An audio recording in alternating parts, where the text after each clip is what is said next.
সদৌ অসম ছাত্ৰ সন্থাৰ লগতে উত্তৰ পূৰ্বাঞ্চল ছাত্ৰ সংগঠনৰ সকলোৱে একেমুখে কথা স্বীকাৰ কৰিছে যে চৰকাৰী মাটি সংৰক্ষিত বনাঞ্চল সত্ৰৰ মাটিত যি ধৰণে অবাধ বেদখল অসমত চলিছে সেই কথা কোনো কাৰণত মানি ল'ব নোৱাৰি আৰু সেই অঞ্চলসমূহত উচ্ছেদ অব্যাহত থাকিব লাগিব।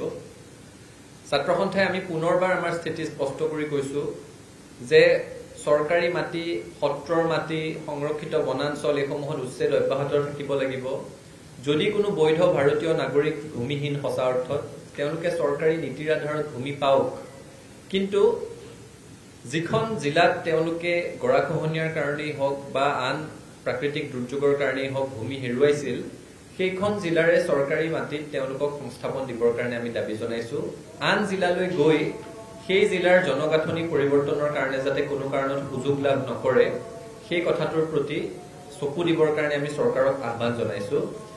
একে সময়তে অসমত অবৈধ বিদেশীৰ চিনাক্তকৰণ ভোটাৰ তালিকাৰ পৰা নাম কৰ্তন আৰু বহিষ্কৰণৰ প্ৰক্ৰিয়াটো নিৰন্তৰভাৱে চলি থাকিব লাগিব।